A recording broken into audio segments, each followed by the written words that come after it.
And we've got a little PowerPoint presentation for you today to help things flow easier. We're going to start out by going over our current multiplayer implementation. Rather than trying to show you it live action, we've pre-recorded a video for you.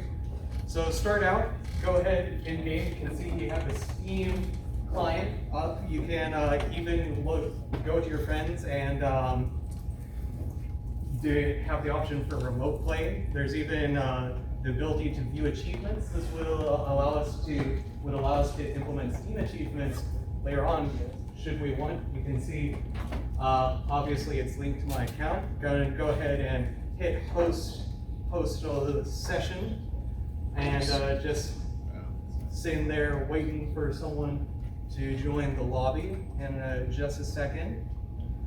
The game waits for a person to join. You can see new controllers joined in. Give them a little wave, and go to pick up the cube. So now we're going to switch over to Jan's side, where he's going to be doing the join session. You can see default, there's absolutely nothing showing. In a second here, he's going to go ahead and hit the refresh button. And you can see, boom, there's my Steam username. Saw it earlier. So he's going to go ahead and hit join. Just a second. Boom, in the level. You can see, for some reason, there's a current glitch where the controllers aren't default showing. As soon as you pick up a cube and drop it, they show. So back over to me, pick up the cube. I'm going to go ahead and teleport to the center of the room to give Jan a better look at what I'm doing.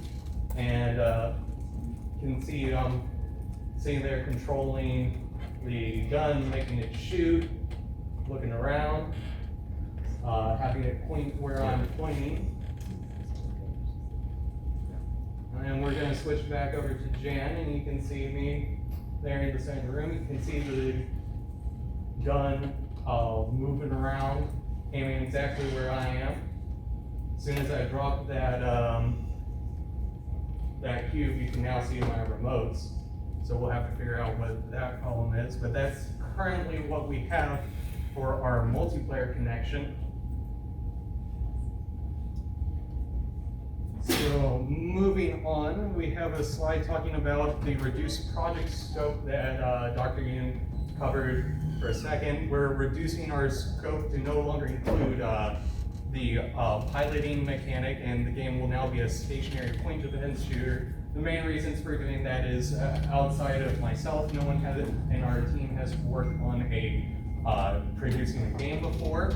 And in addition to that, the VR piloting would have required us to create more advanced AI system. If anyone who's worked with AI thus far knows, you have to use a nav mesh. You use a nav mesh for figuring out where the AIs can path.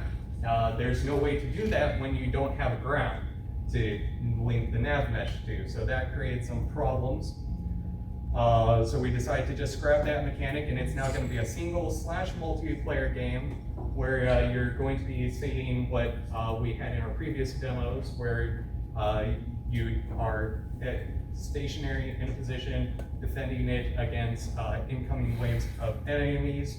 And later on we may introduce track movement levels, which, if you're unfamiliar with it, track movement is where you are moving along a set path, as if you were on a train or roller coaster track, right? So the new game loop we're going for is players will pick missions, players spawn in and ready up, enemy waves will spawn, and players will have to destroy them before they reach the ship. And once all waves have been destroyed, level ends and player score is shown. Pretty simple. We've got some animation design that some of our other teammates were working on for when it was still supposed to be a VR flight simulator. They have this little neat animation where you fly off the planet and up, and you can see going all the way out to big old Earth. This was originally supposed to be an animation before you started into any of your missions, but now we're thinking that will be utilizing the level to be both, to have both planetary and space platform stationary fight levels.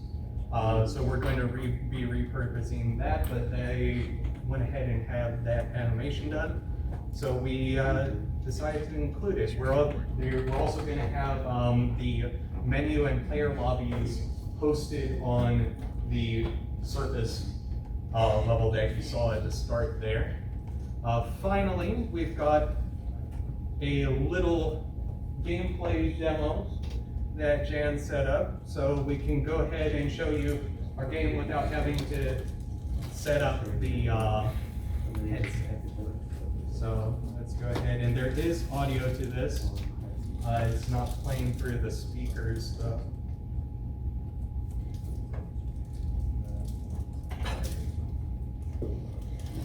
I don't think I can make this full screen without going over to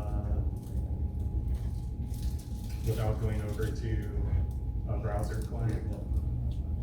Okay. Is there a way we can get audio up on the?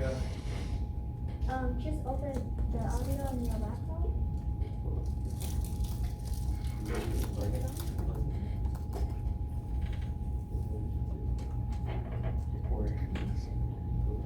That's the screen, right?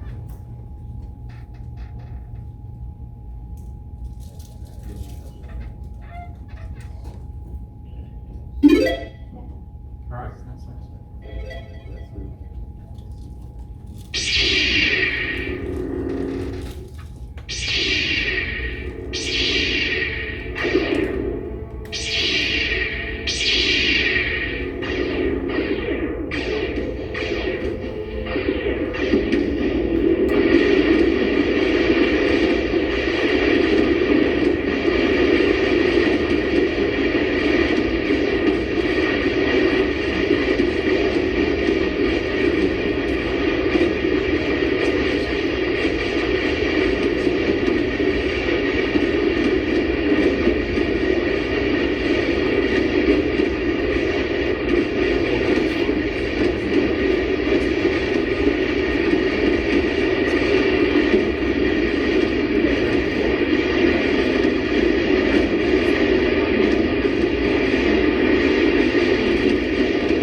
Basically, after a certain amount of asteroids hit us, basically that's why they all disappeared. Basically, that's us